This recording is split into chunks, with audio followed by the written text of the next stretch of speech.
Hello mga ka-mindset, tara subukan natin magluto ngayon ng peri-peri chicken. Sa pagluluto ng peri-peri chicken, ang unahin natin gawin ay i-brine ang manok. Ang ginawa ko nga pala sa pagbabrine ng manok, naglagay lamang ako ng 2 kutsarang asin, siguraduhin puno, huwag kayong matakot, di naman aalat yan.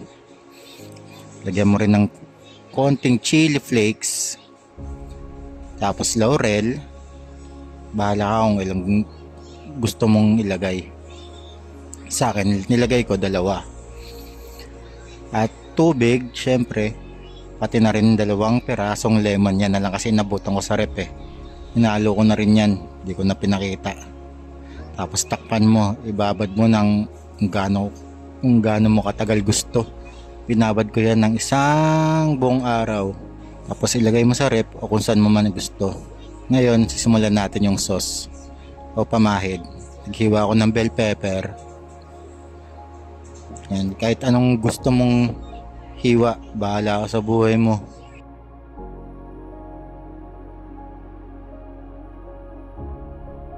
Tapos naghiwa din ako ng sibuyas. Pagkatapos mahiwain sa 2 sibuyas, himay-himayin mo to.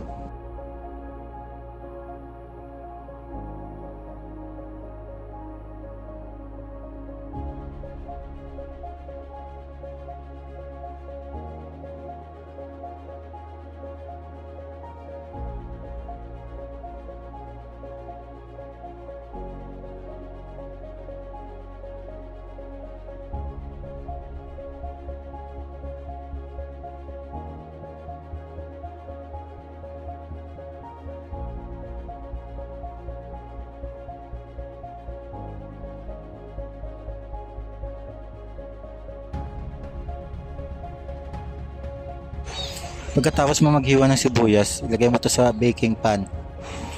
Pagkalagay mo sa baking pan, lagyan mo na rin to ng mantika. Pero dapat ang nilalagay dito ay olive oil, kaso wala akong pambili. Ang gagamitin ko nga pala dito ay air fryer oven, kasi yun lang meron ako. Haluin mo lang ng haluin, huwag mo muna titimplahan, mamaya na natin titimplahan. Pagkatapos mo haluin, ilagay na natin sa oven. Set natin ang oven ng 180 degrees Celsius. At orasan natin to ng 10 minutes. Pagkatapos natin i-oven, ilagay natin sa blender. Gigilingin natin yan.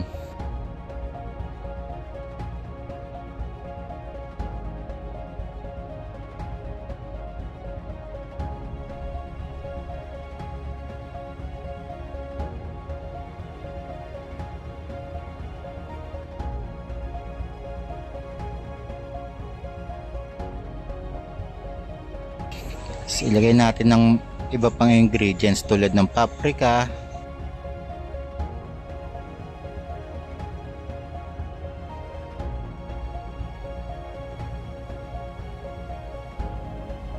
asukal. Ang nilagay ko nga pala dito ay coco sugar, 5 kutsarang coco sugar, tapos pamintang durog,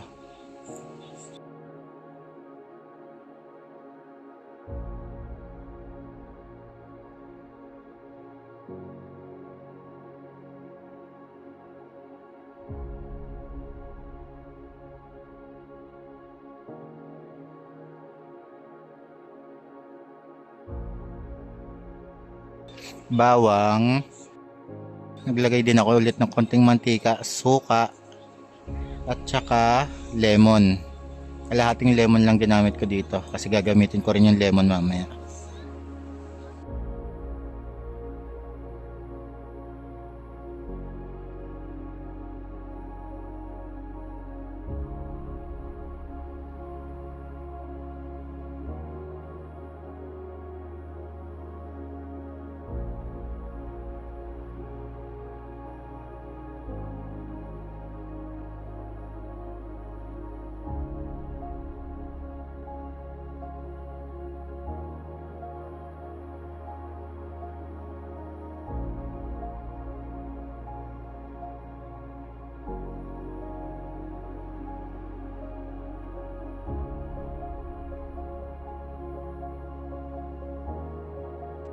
Tapos i-blender na natin.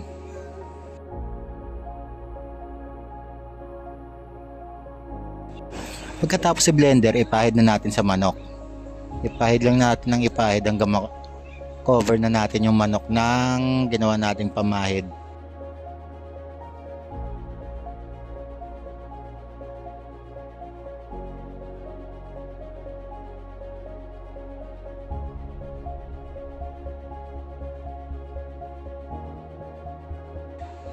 Laman, tsaka yung balat.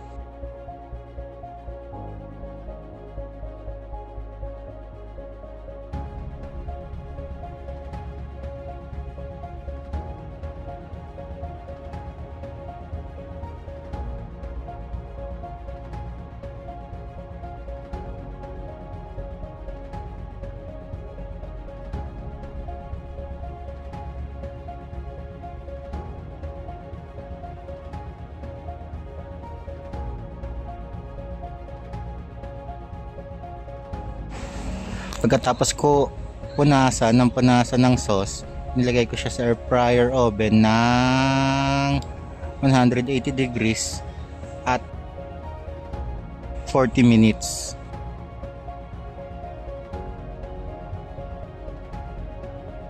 Oo nga pala, kalimutan ko. Pagkadating pala ng 20 minutes, punasan nyo na. Punasan nyo ulit para lalong masarap.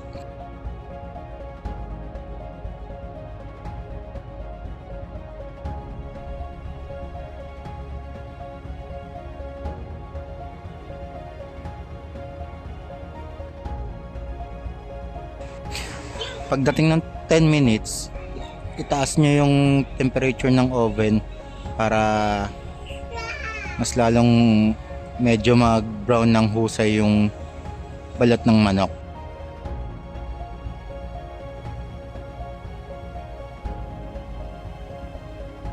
Yan, pagkatapos na luto, ito na kanyang itsura. Ayan. Ayan, sino ba hindi matatakam dyan? Peri-peri chicken, kaya mo rin palang gawin.